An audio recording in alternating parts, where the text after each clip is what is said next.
Hey there, welcome to Izzo's place. It's Toolsday. How you doing? Don't know where my Izzo hat is down here. Oh, I have a backup one. Oh well, anyway, so hopefully if I lost it and you found it, enjoy the hat. You might have saw the short. We did an unboxing of this style of DeWalt 4.5-inch saw. It's very lightweight. You can one-hand it. Please be careful and be safe whenever you're using tools like this. This is not the same tool that I unboxed, but it is the exact same make and model, and I've been using this one for a bit. So I can go over what I use for it. I can go over some safety tips, and yeah, all right. So this one is technically, even though it tagged it, this technically doesn't belong to me. This is on semi-permanent loan from a fella. He was not impressed with it. I was impressed with it, and he's never asked for it back. So this one I don't technically own. Thanks a lot, DS. It's serving me well. Let's go ahead and go over some of the features. We'll plug it in a little bit. So it takes a 4.5-inch blade. If you look at the design of it, I mean, it's basically a grinder body that they modified to be able to use as a saw. So that's a real nice idea on some engineers' part at DeWalt. I like it. Let's go over stuff that I'm not going to be able to use. So the one in the unboxing you saw, it has a port that goes on here that'll connect to a vacuum. Again, there's some adapter that's missing that keeps me from being able to use it on my DeWalt cordless vacuums that I have. So one of these days I'm going to figure out what that adapter is, and then I'll be able to do dust collection easily on all my devices. So there's that. The other thing I can't show you today, you see in the unboxing, but I don't know, maybe DS never gave me, but it's got a guide that slips through here and tightens with this Allen screw. And let me show you a similar guide. It won't work with this. This is the guide for my planer, my electric hand planer. So if this were the correct size and shape, what you would do is you would slide this through underneath the Allen key, and you could do that you could flip it and do it from either side. And then you would lock that down, and that would give you the ability to run the fence against something and be able to cut it. But I don't have the one that goes with this, so we can't show you that now. Okay, how do you change the blade? So on a lot of DeWalt saws now let's see if we can zoom in enough to show you. You might be able to see it. It says loosen there. And so they actually tell you which way to turn your Allen key so that you can loosen or tighten the nut. And let's see, does this come with one on board?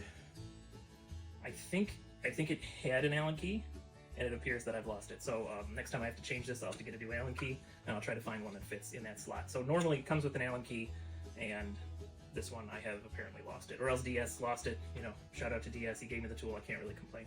It's got the nice beefy hook, so you can hang that from your tool belt, you can hang that from a 2x4, you can hang that from a rafter, whatever you need to make it work for you. So it does have a safety, so if you just pull the trigger, nothing's happening. It conveniently, I can't remember which other tool, is it the hand planer? One of the other tools has the same thing. It conveniently has a safety on either side. You don't have to push both. You only have to push one because it moves both. So whether you're using it right-handed or left-handed, you have easy access to the thumb. So what you have to do is you have to push it in from either side, and then your trigger is unlocked. And I know it's probably Captain Obvious, but we're going over all of that, you know? All right, so it does have a depth adjuster. So let's see what it'll cut. So you put in a normal 4.5-inch blade. Tape measure. Be right back.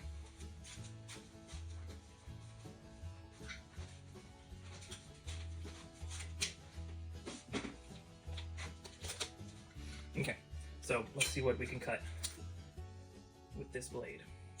It will just barely cut through a 2x4. So that's handy for a job site, for a rough framing job site. I mean, but it's just barely. So it's just barely kissing through that 2x4, and but it will go through. And I have used this, and there was another carpenter on the job site. Let me look. Like it's showing 1 5/8, so we're 1/8 of an inch past a 2x4. But yeah, carpenter made fun of me on a job site when I was using this.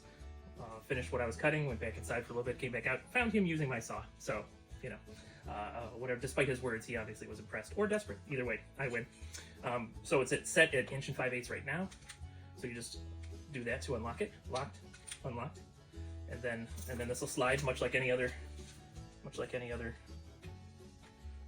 circular saw. And let's see if it's complete. Yeah, the blade's completely buried at full extension, so there's no blade going through. So you can go 0 to 1 5/8 deep. That will cover you for 2x4s. That'll cover you for most interior and exterior doors. I'm just going to put it at 3/4. We'll put it at 7/8 for no good reason, just because. And I've cut all of those things. I've cut 2x4s with this. I've cut exterior doors. I've cut interior doors. I've cut cabinet doors. I mostly will use this as rough, but if I put a new blade on, you can see the blade's, you know, a little well loved. It's still fairly sharp. Oh, I'm missing a tooth there. It's still fairly sharp, but she does need a new blade. But I mostly use it for rough cuts, so you know I haven't been too concerned. But I should put a new blade on there. Okay, the other thing you can do angles. So on the front you have the same locking device. So pop that to loose. Now, if I put it all the way down, it's still really tight. I don't know if I need to hit it with some WD-40 or what. But once you've loosened that, you can work it open. But it's tight. And then once you've got it partway open, then you can unlock it more and to give you a little more freedom. But you can go up to 45 degrees with this bad boy.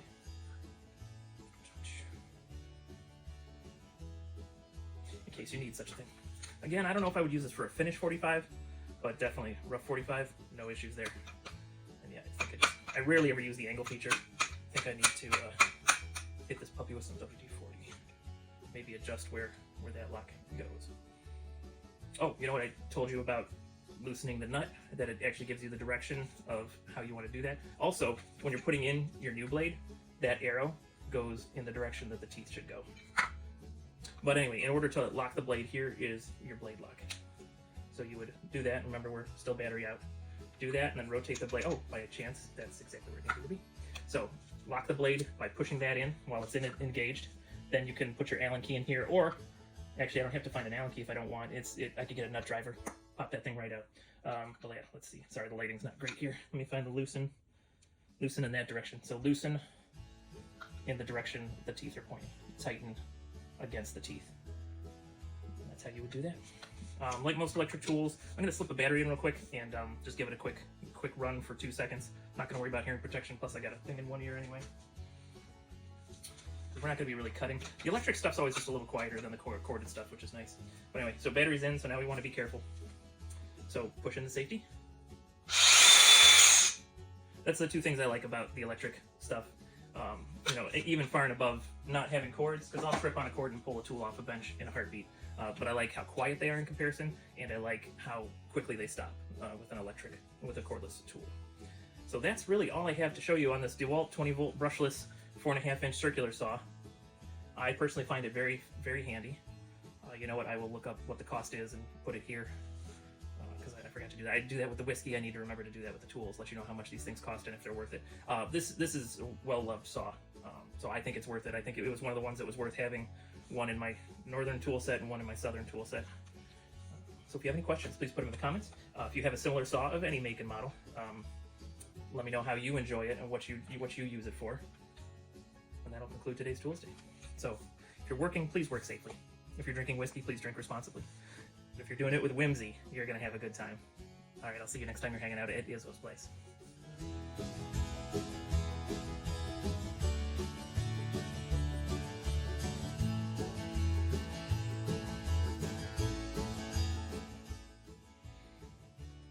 Okay, all right. Now, so we're in the post-credit scene.